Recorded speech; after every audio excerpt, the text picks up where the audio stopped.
Ronaldo versus the ghost footballer. It was a cold, windy night when Ronaldo arrived at an old football stadium for a charity match. This stadium had been abandoned for years, and Ronaldo was intrigued by the stories people told about it. They said that the place was haunted by the ghost of a footballer who had mysteriously vanished after scoring a winning goal. As Ronaldo walked onto the field, he noticed how eerie the place felt. The floodlights flickered, and the wind howled through the empty stands. But Ronaldo, being the fearless athlete he was, laughed off the spooky atmosphere.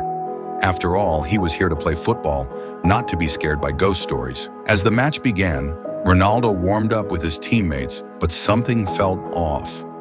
Every now and then, he thought he saw a figure in the corner of his eye, a shadowy figure wearing an old football uniform, watching him from the sidelines. But when he turned to look, no one was there. The match was going well, with Ronaldo making his usual stunning plays. But just before halftime, something strange happened. The ball was passed to Ronaldo, and as he sprinted toward the goal, the ball suddenly stopped moving. It was as if an invisible force had taken control of it.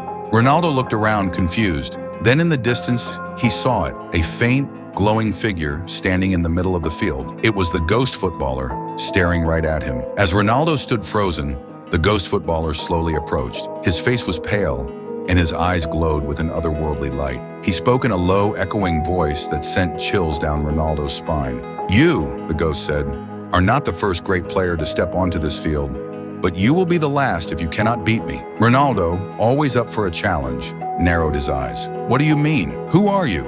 The ghost explained that he was once a legendary footballer, playing in the biggest match of his life. But after scoring the winning goal, something went terribly wrong.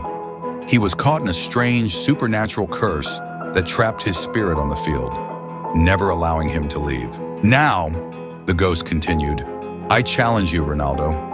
If you can beat me in a one-on-one match, I will be free, and this stadium will finally be at peace.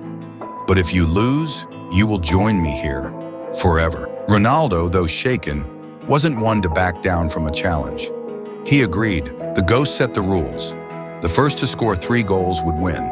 Ronaldo, confident in his skills, positioned himself on the field. The ghost floated into place on the opposite side, holding the ball as if it weighed nothing. With a ghostly whistle, the match began. The ghost kicked the ball toward Ronaldo with incredible speed. Ronaldo darted after it, but something was wrong. The ghost could move faster than anyone he had ever faced. It was as if the ball disappeared and reappeared at the ghost's feet in the blink of an eye. The ghost danced around Ronaldo, dribbling effortlessly, and shot the ball straight into the net, 1-0. Ronaldo clenched his fists. This was not going to be easy. As the second round started, Ronaldo adjusted his strategy. He knew he couldn't rely on pure speed or strength. The ghost wasn't bound by the same rules as human players. But Ronaldo had something the ghost didn't: creativity. When the ball was kicked off again, Ronaldo didn't chase it directly.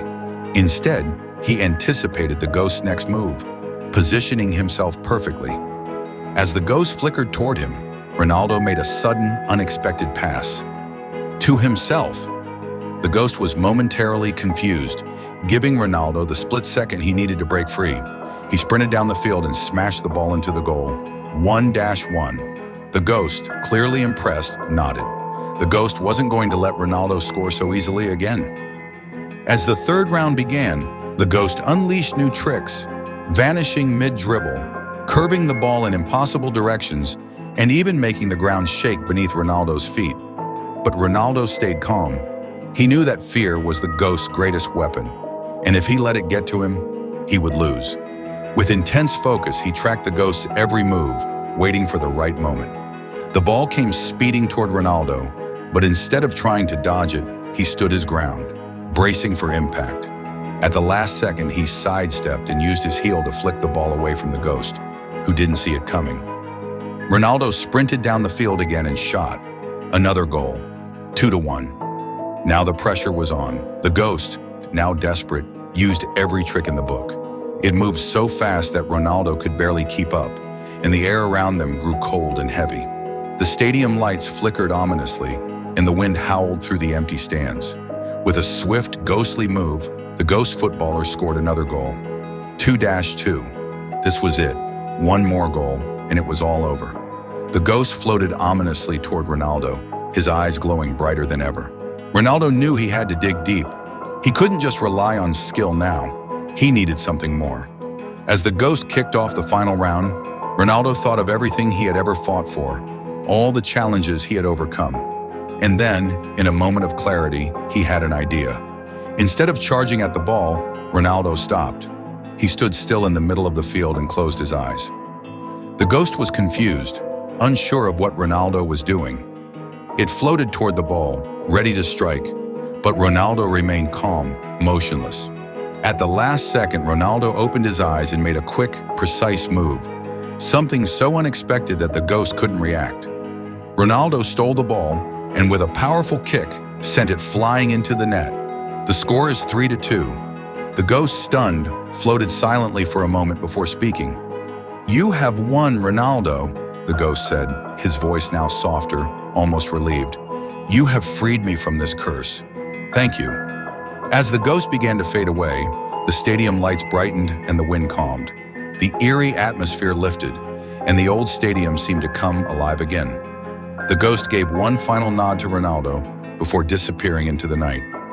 Ronaldo stood in the middle of the field, breathing heavily but feeling a sense of peace. He had not only won the match but also helped a lost soul find peace. As Ronaldo walked off the field, he couldn't help but smile. He knew this was a match no one would believe, but it didn't matter. He had faced one of the greatest challenges of his career and come out victorious. And as he left the stadium, the wind whispered softly behind him as if saying farewell.